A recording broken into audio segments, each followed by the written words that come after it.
नमस्कार, बुलेटिन में आपका स्वागत है। मैं हूं आपके साथ सुकन्या सिंह। कोलेबिरा उपचुनाव के नतीजों की घड़ी तकरीबन आ चुकी है। चंद घंटों बाद ये साफ हो जाएगा कि कोलेबिरा का किंग कौन होगा। सुबह 8 बजे से सिमडेगा कॉलेज में मतगणना शुरू हो जाएगी। इसके लिए 14 टेबल बनाए गए हैं। कोलेबिरा के चुनावी मैदान में 5 प्रत्याशी हैं, लेकिन मुख्य मुकाबला झारखंड पार्टी की मीना निक्का, कांग्रेस के विक्सल कोंगाड़ी और बीजेपी के बसंत सोरेन के बीच है। कौन होगा कोलेबिरा का किंग?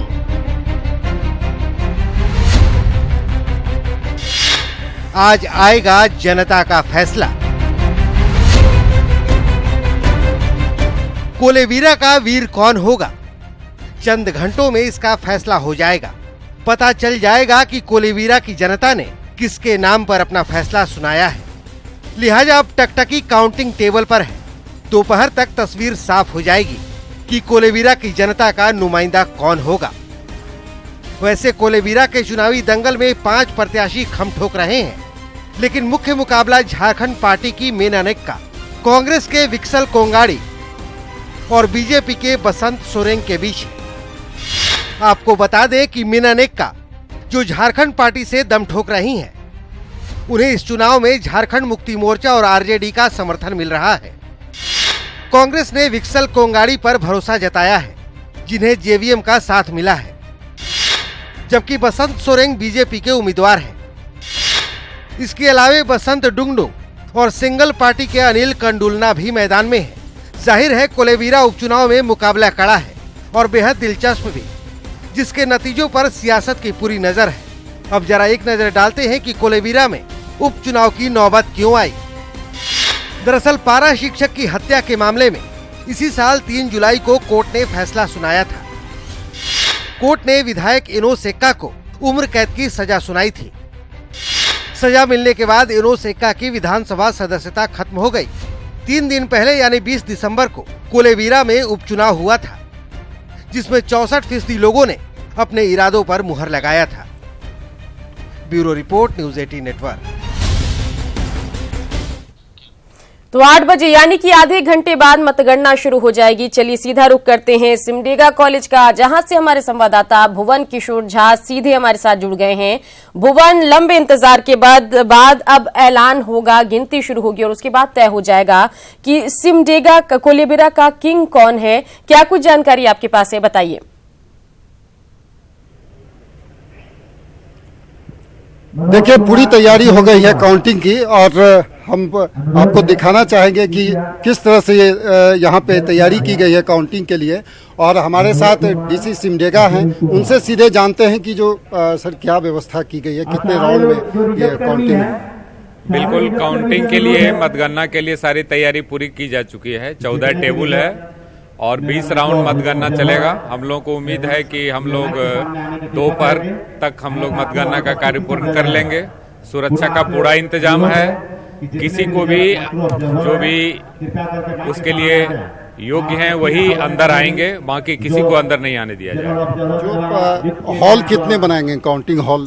काउंटिंग हॉल 1 है, उसी में 14 टेबल लगा हुआ है, उसी में मतगणना का कार्य करा लिया जाएगा। तो ये 5 प्रखंड हैं सर, तो 5 प्रखंड के लिए अलग अलग व्यवस्था की गई है या मतलब? नहीं, वो असेंबली सेगमेंट की व्यवस्था होती है, प्रखंड का कोई कंसेप्ट नहीं है सर। और ये जो राउंड जो होगा 20 राउंड होगा, तो हर राउंड में अलग अलग घोषणा होने के बाद ही आगे क्या काउंटिंग की जाएगी? हाँ बिल्कुल, जो राउंड है उसमें जो भी आएगा उसकी सूचना सब लोगों को दी जाएगी और उसके बाद फिर अगले राउंड का कार्य शुरू होगा। और सिक्योरिटी जो, चूंकि बाहर में जब समर्थक होते हैं, जो विजय जुलूस निकलता, तो उसके लिए भी कुछ प्रबंध किया गया है? बिल्कुल, उसके लिए दंडाधिकारी और पुलिस बल तैनात हैं। इसमें किसी को भी कोई गड़बड़ी करने का उसमें इजाजत नहीं दी जाएगी।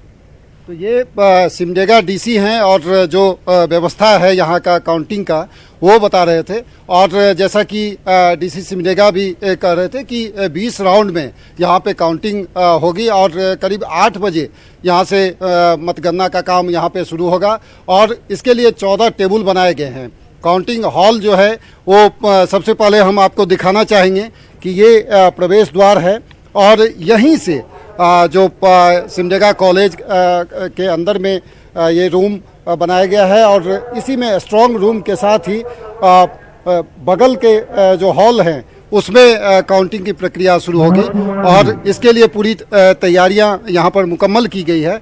और जो सिक्योरिटी की जहाँ बात है तो आप देख सकते हैं कि यहाँ पूरी तरह से ये जो सिमडेगा कॉलेज का जो भवन है उसमें भी पूरी सिक्योरिटी तैनात है और इसके अलावे इस कैंपस से बाहर जो अमूमन जो भीड़ भाड़ लगती है, समर्थकों की भीड़ लगती है जब चुनाव परिणाम सामने आते हैं तो उसके बाद समर्थकों की जो भीड़ लगती है तो उसको देखते हुए पूरी सिक्योरिटी की गई है जिससे किसी तरह का गड़बड़ी नहीं हो और पूरी तरह से प्रशासनिक जो व्यवस्था है वो मुकम्मल यहाँ पर की गई है। बिल्कुल भुवन, 64% वोटिंग हुई थी और अब सिर्फ नतीजों का ही इंतजार है। 8 बजे से काउंटिंग शुरू हो जाएगी जैसा कि आप भी बता रहे हैं और सुरक्षा के भी पुख्ता इंतजाम है ऐसा आप कह रहे हैं। इसके अलावा अगर बात करें प्रत्याशियों की तो क्या कुछ यहाँ पर मुकाबला नजर आ रहा है, क्योंकि सभी पार्टियों ने अपने उम्मीदवार उतारे हैं और चाहे हम बात करें झारखंड पार्टी की, कांग्रेस की, बीजेपी की और निर्दलीय भी उम्मीदवार हैं यहाँ पर, कुल 5 उम्मीदवार यहाँ पर नजर आ रहे हैं। क्या कुछ लग रहा है आपको, मुकाबला क्या कुछ हो सकता है, बताइए। देखिए, इस सीट से झारखंड पार्टी के जो एनो सेका थे तो वो चुनाव लड़ते रहे हैं और लगातार 3 बार इस सीट से वो विजय यहाँ से उनको मिलती रही है। इस बार मेनन एका हैं, उनके द्वारा उनके पार्टी के कैंडिडेट हैं और एनो सेका की ये पत्नी भी हैं, वो चुनाव मैदान में हैं। इसके अलावे जो कांग्रेस के विक्सल कोंगारी हैं वो चुनाव मैदान में हैं। इसी तरह से भारतीय जनता पार्टी ने भी यहाँ पर कैंडिडेट खड़ा किया है। तो मुख्य मुकाबला जो दिख रहा है उसमें यही लग रहा है कि ये तीनों कैंडिडेट के बीच में ये मुकाबला होगा।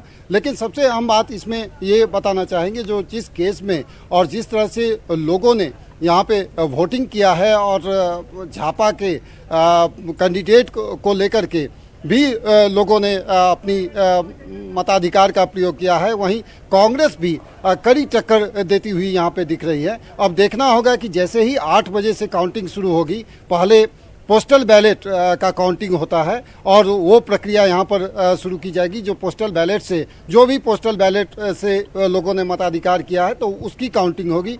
उसके बाद ईवीएम को खोला जाएगा और जो स्ट्रांग रूम से ईवीएम को काउंटिंग हॉल में लाने की जो व्यवस्था है वो शुरू हो चुकी है।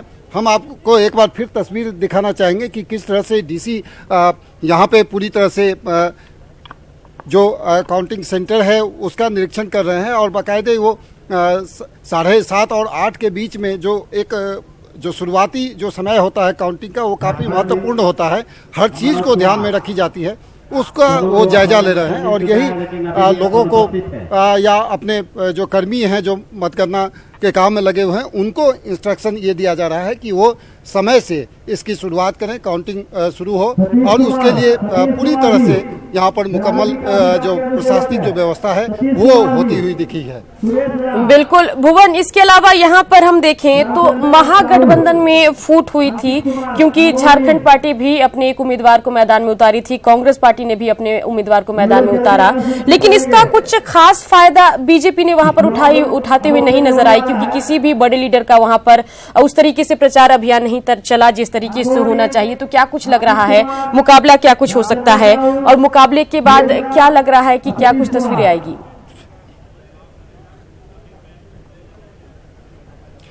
देखिए, ये जो चुनाव परिणाम आएगा वो काफ़ी चौंकाने वाला चुनाव परिणाम आ सकता है, क्योंकि भारतीय जनता पार्टी पूरी ताकत यहाँ पे झोंकी है। हालांकि जो प्रदेश स्तर के जो बड़े नेता जो हैं वो यहाँ नहीं आ पाए, लेकिन जो स्थानीय स्तर पे या जो बूथ लेवल पे जो उनका वर्कर है भारतीय जनता पार्टी का, उन्होंने ज़रूर फील्ड में काम किया है और कोशिश की है कि यहाँ से इस बार कमल खिलाई जाए। लेकिन इसके अलावे यदि आप देखेंगे तो झापा के जो कैंडिडेट हैं उनको जो ट्रेडिशनल जो वोट जो उनके समर्थकों के द्वारा जो आता रहा है, एनो सेका का एक अलग अपनी पहचान है इस फील्ड में, तो उसका लाभ उनको मिलने की उम्मीद की जा रही है। लेकिन सबसे अहम बात इसमें ये बताना चाहेंगे कि जो कांग्रेस की पहले शुरुआती समय में ये सीट रही थी और बाद में झापा के द्वारा इस सीट पर कब्जा जमाए जाने के बाद वो कहीं ना कहीं पिछड़ती रही थी, वो इस बार काफ़ी तेज़ी से अपने जनाधार को बढ़ाने की कोशिश की है। और वो चुनाव परिणाम जैसे ही जो काउंटिंग, जैसा कि मैंने बताया भी है कि जो काउंटिंग जैसे ही शुरू होगी तो जो रुझान जो आएगा उसके बाद लगता है जो देखने को मिलेगा। क्योंकि इलेक्शन के दिन में भी हमने कई बूथों पे लोगों से भी बात किया था और लोगों का जो मंशा जो देखी थी और जो उन्होंने बातचीत के दरमियान जो उन्होंने बताया था, तो उससे ये लग रहा था कि कांग्रेस के प्रति भी लोगों की जो कह सकते हैं कि आकर्षण बढ़ी है और जनाधार कांग्रेस का यहाँ पर मजबूत हुआ है। अब देखना होगा कि जब मतपेटी यानी कि ईवीएम जैसे ही खुलती है और उसके बाद क्या कुछ निकल के सामने आता है, क्योंकि इलेक्शन चुनाव ऐसा चीज है जब तक परिणाम सामने नहीं आए जी तो बिल्कुल। भुवन बने रहिए हमारे साथ। जो मतदान खत्म हो चुका है और अब मतों की गिनती की प्रक्रिया जो है थोड़ी देर में शुरू होगी। बीजेपी के नेता इस पर क्या कुछ कह रहे हैं, एक बार दर्शकों को वो सुना दें।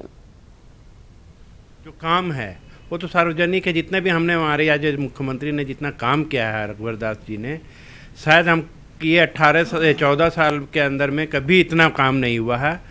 और उस काम के प्रति जनता का विश्वास है। हम लोगों ने वहाँ हमारी संगठन को एक कार्यकर्ता ने ईमानदारी से काम किया है और हमें उम्मीद है कि रिजल्ट अच्छा होगा। तो भुवन, उम्मीद यही बीजेपी के नेता जता रहे हैं कि रिजल्ट अच्छा होगा। मुख्यमंत्री ने जो काम किया है उस पर भरोसा है, मोदी के नाम पर वोट मिलेगा, ऐसा वो उम्मीद जता रहे हैं। लेकिन जब भी उपचुनाव होता है उस समय माना यही जाता है जो पिछले विनर रहे हैं उनका एक कैडर वोट भी होता है, उन्हीं के पक्ष में ज्यादातर लोग वोट करते हैं। और जनरली उपचुनाव के जो नतीजे आते हैं उसे आगामी चुनाव से जोड़कर नहीं देखा जाता है, क्योंकि उपचुनाव में जो मतदान होता है वो स्थानीय मुद्दों के आधार पर होता है। तो क्या कुछ लग रहा है इस कोलेबिरा के चुनाव में, क्या कुछ मुद्दे अहम रहे, किन मुद्दों को ध्यान में रखकर मतदाताओं ने मतदान किया, क्या लग रहा है आपको? देखिए, कोलेबिरा चुनाव में सबसे इस बार जो देखने को मिला वो आप देखेंगे कि जो महागठबंधन के अंदर में कहीं ना कहीं दरार पड़ी, फूट पड़ी। और झारखंड मुक्ति मोर्चा ने जब झापा के कैंडिडेट को समर्थन देने का ऐलान किया, राजद ने झापा के साथ अपनी दोस्ती निभाने की कोशिश की, तो कहीं ना कहीं कांग्रेस को इस चीज का मतलब ये लगा कि वो बैकफुट पे आ रहा है। लेकिन कांग्रेस ने जो तैयारी की और जो फील्ड में उसका जो पकड़ और जो कांग्रेस के जो बड़े नेता यहाँ पर कैंप करते रहे, तो कहीं ना कहीं वो बड़ी तेजी से जनाधार को यहाँ पर मजबूत करने की कोशिश में जुटी रही। और ये देखने को मिला, यदि ये चुनाव परिणाम ये झापा के पक्ष में आता है तो कहीं ना कहीं महागठबंधन के अंदर में यानी कि झारखंड मुक्ति मोर्चा और कांग्रेस के बीच में ये दूरी और चौड़ी होगी, यानी दरार उसकी और बढ़ेगी।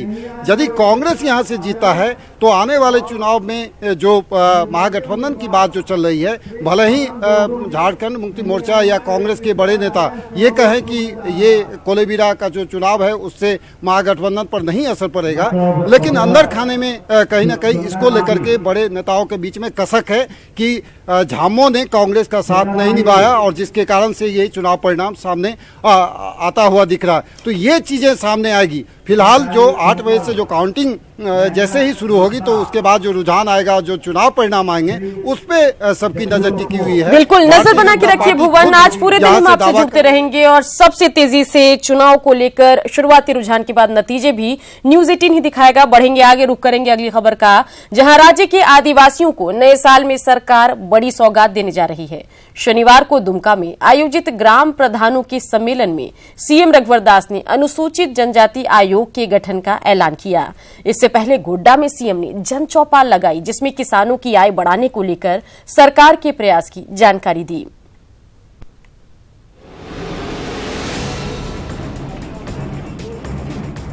गोड्डा के कृषि कॉलेज मैदान में सीएम रघुवर दास ने जन चौपाल लगाया और ग्रामीणों से सीधा संवाद किया।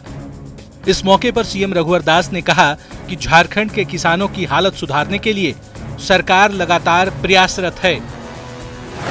सरकार सीमांत और लघु किसानों के लिए मुख्यमंत्री कृषि आशीर्वाद योजना शुरू करने जा रही है। इसके तहत किसानों को खेती के लिए प्रति एकड़ 5,000 रुपए की मदद दी जाएगी। जिसके पास 5 एकड़ तक जमीन है उनको इस योजना का लाभ मिलेगा। सीएम ने कहा कि इस योजना से झारखंड के 22,76,000 किसानों को सीधा फायदा मिलेगा। वहीं सरकार जनवरी महीने से झारखंड के 28 लाख किसानों को मुफ्त में मोबाइल देगी, ताकि किसान घर बैठे बाजार भाव का पता कर ई-नाम के जरिए अपना माल बेच सकें। सीएम ने कहा कि अन्नदाताओं के लिए मुफ्त फसल बीमा कराया गया है। साथ ही किसानों को बिना ब्याज के कर्ज दिया जा रहा है।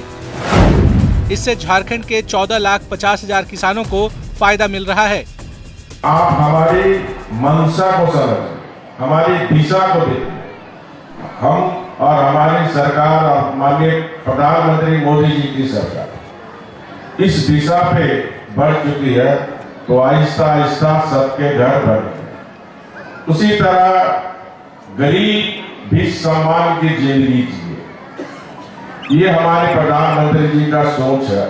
मुख्यमंत्री जी ने 5,000 रुपया खरीफ फसल के ऊपर में प्रति एकड़ जो देने का फैसला किया है, यह भारतवर्ष के इतिहास में नामांकित है, हो जाएगा। इसके केवल एक फायदे नहीं देखने को मिल रहे हैं। जन चौपाल के बाद सीएम रघुवर दास ने पौड़ैया हाट स्कूल मैदान में बीजेपी के बूथ स्तरीय कार्यकर्ता सम्मेलन को संबोधित किया। इस दौरान सीएम ने जेवीएम विधायक प्रदीप यादव और जेएमएम पर सीधा हमला बोला। इसी पौड़ैया गोड्डा में SP 8 का उल्लंघन करने वाला नेता, इसी जेबीएम का नेता, गिरिडीह का रहने वाला, दुमका देवघर गोड्डा में जमीन छीनने वाला नेता आदिवासियों का सबसे ज्यादा शोषण किया। ये सोरेन परिवार बाबूलाल मरांडी, प्रदीप यादव जो घड़ियालू आंसू आदिवासी के नाम पर बहाते रहते, गरीब आदिवासियों को ठगने का काम किया, छलने का काम किया।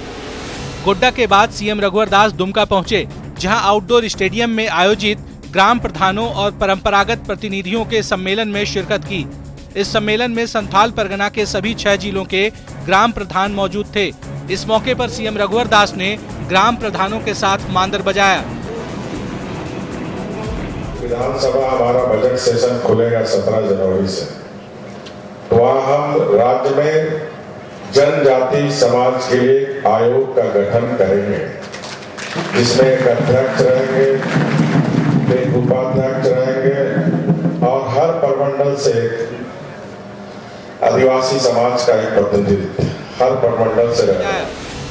दुमका से पंचम के साथ अजीत कुमार, न्यूज 18 गोड्डा। गिरिडीह में अवैध कोयला कारोबार के खिलाफ पुलिस ने बड़ी कार्रवाई की है। बेंगाबाद थाना क्षेत्र में एसडीपीओ जीत वाहन उरांव ने नेतृत्व में छापेमारी में कोयला लदे 30 बैलगाड़ी, 4 ट्रक और 1 मालवाहक 709 को जब्त किया। मामले में 11 कारोबारियों को गिरफ्तार किया गया है।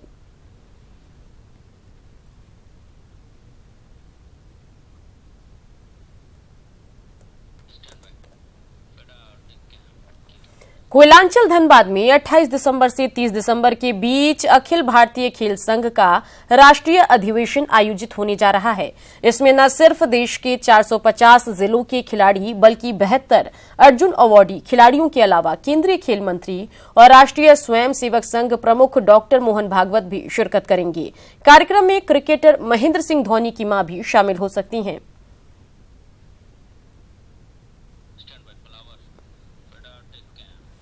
जमशेदपुर के गोपाल मैदान में टाटा स्टील के एमडी टीवी नरेंद्रन ने एनुअल फ्लावर शो का उद्घाटन किया। जमशेदपुर में टाटा स्टील और हॉर्टिकल्चर सोसाइटी ऑफ इंडिया हर साल वार्षिक पुष्प प्रदर्शनी का आयोजन करती है, जिसकी भव्यता देखते ही बनती है। इस बार भी लोगों में फ्लावर शो का क्रेज दिख रहा है। लोगों में फूलों की बागियों के बीच सेल्फी लेने की होड़ मची है।